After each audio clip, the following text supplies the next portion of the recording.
Welcome back everyone to the channel. Today I just had a few things on my mind I wanted to share with you. I've been doing this for 42 years, 43 now actually. So one thing I've actually looked back, I've been under the weather for the last few days, and one thing I've had time to think about with photography is all about decisions. So let's get into that. Let me show you something, then we'll get into decisions. So first of all, before we get started, I do have on a new microphone. This is from Neewer. It's the CM31. And I was going to try it out outside, but we have rain. So we're going to try it just like we normally would in the studio. All I did was plug it in and turn it on just like I did the other microphone the other day. If this one needs more testing, I'll probably decide to use it again if it sounds good. So we'll get a few shots at it.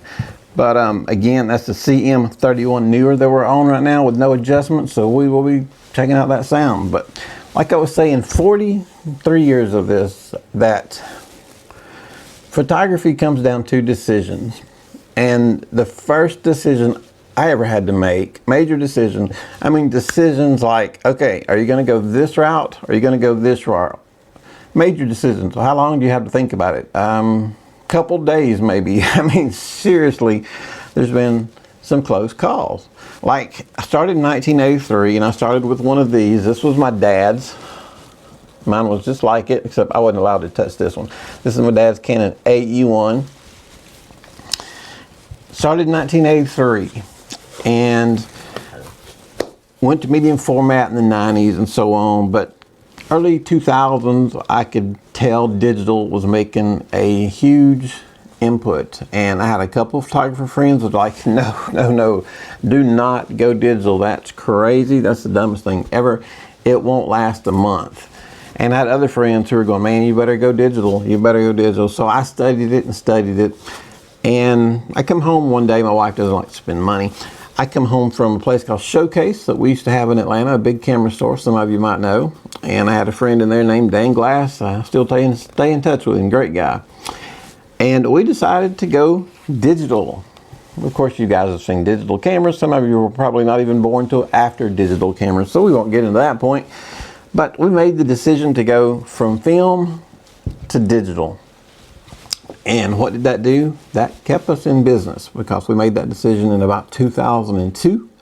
And we're still here. We made it up to 2024, 2025 when I started doing YouTube full time.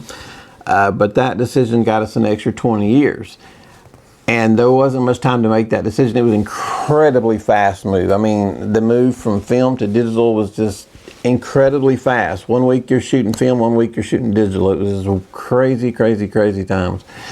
But other decisions like we're facing right now, we are going to have, I just did a whole video on this.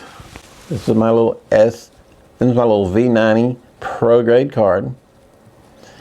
I just did a whole video the other day about memory cards and how expensive they're getting, and they are getting harder and harder to find. This is your chance to get them. If you want to make sure you're getting the best one you could, that's what I would do right now if I could afford it.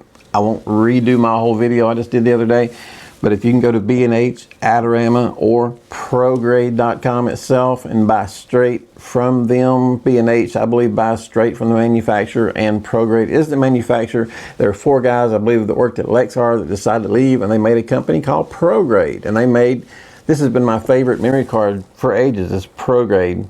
The V90 is an extra bonus for me because I don't really need the V90. I don't shoot much, 8K.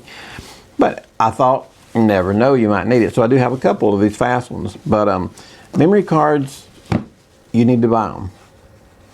And if you can buy as many as you can afford, because we're going to reach the point where there's just not going to be any available. And then people who have bought them all are going to be selling them for 10 times what they're worth, because you can't shoot a wedding, you can't shoot anything. You can have the world's most expensive camera. If you don't have a memory card, you're not going to photograph anything. You might as well be holding a rock. This is getting down to the last little bit of time to buy memory cards. You don't have to buy them I don't even sell memory cards. I can leave a link to them. I'm not an affiliate with ProGrade, but I can leave a link down there for you guys so you can go where to find them. But that is our pressing moment at the issue, is the memory cards. You guys, you got to have memory cards, and they will go bad eventually. I don't know how many I've had to go bad over my career, but it's been more than 1 or 2.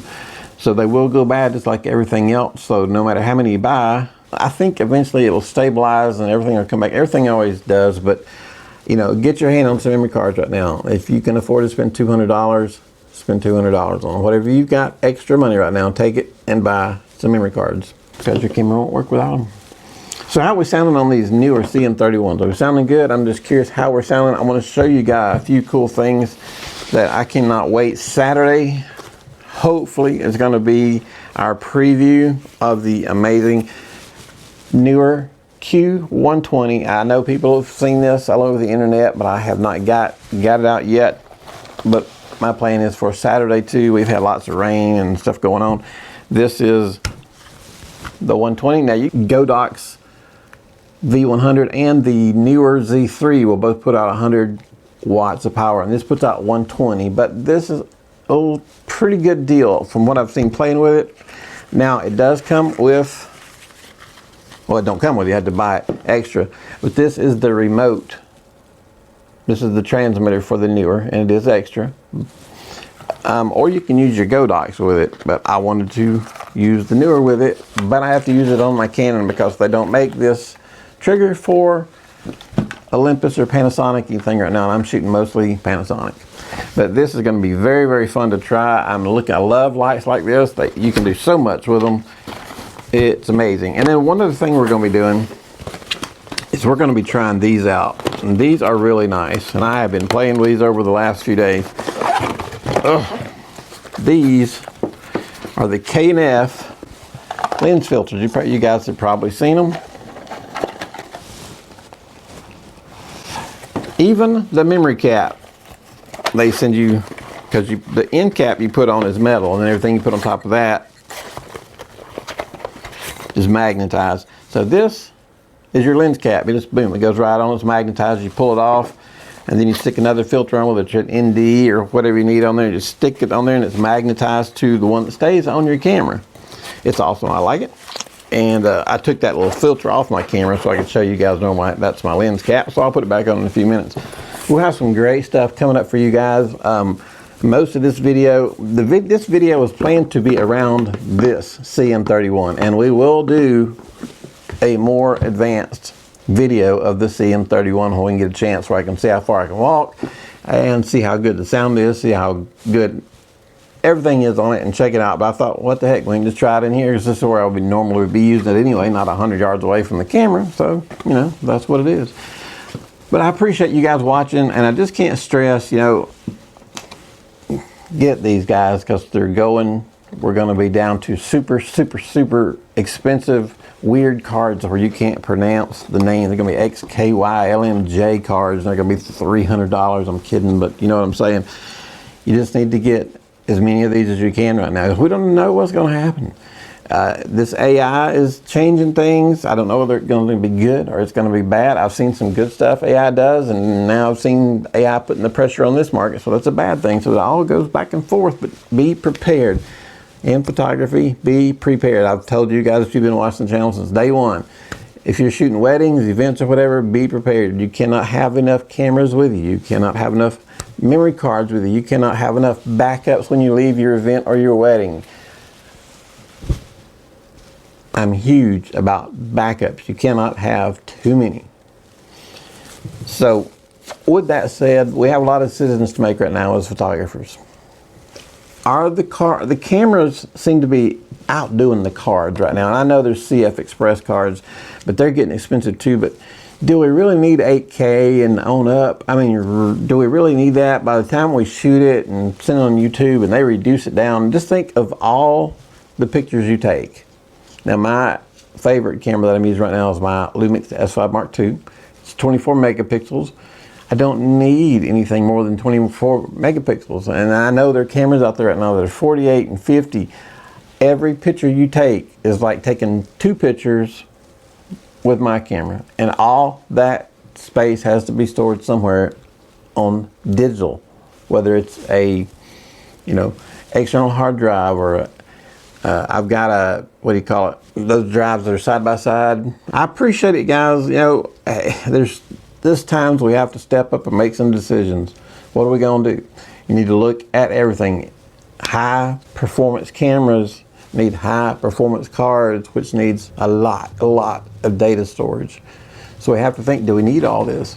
If you shoot a wedding, I've got a 24 megabyte camera and yours is 48, then you need double the space that I need just for that one wedding. And you're shooting, little reception shots that really nobody will go, oh, that's cute, and you'll never see it again. And you're paying for all that, paying for the storage wherever it's at.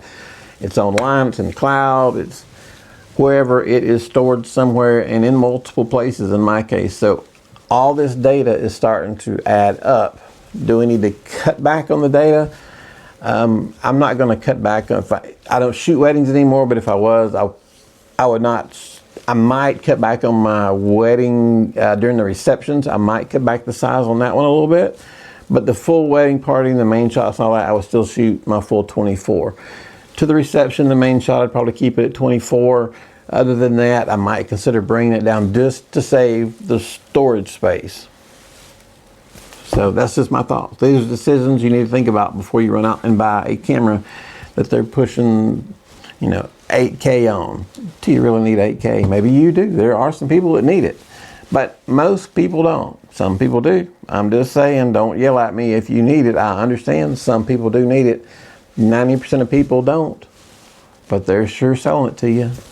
So anyway, guys, I don't mean to sound like a pessimist today. I just like to be a realist so you guys know that what I'm telling you is, I don't sit here and just blow smoke, okay? I tell you what I believe.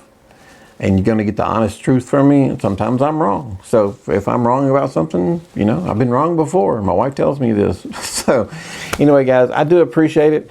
And I hope you guys have a great day. And I hope this microphone, this newer CM31 microphone, is sounding really good. I was going to show you the case that it comes in. It's got the newer case right here, where you can just charge it in right here. And then I'm wearing two of them right now, but the transmitter and the receivers go in here. I got one in here right now because I've got the other two. Got one on top of the camera and one on me right here. Cool box it comes with. So anyway, we'll get into that more next time, and we're going to definitely get into this newer. That's going to be a lot of fun when we're doing our photo shoot. The newer 120, that's going to be awesome. We're going to try to go at sunset. If we get there at the right time, I'll probably use these K&F filters too for some cool shots at the sunsets. Anyway, I'm going to stop rambling. I appreciate it. Thank you guys for your time more than anything. That means more to me than just anything that you can do. And I appreciate it. If you have any questions, just leave them down at the bottom. We'll get back to you. You guys have a great day. Thank you.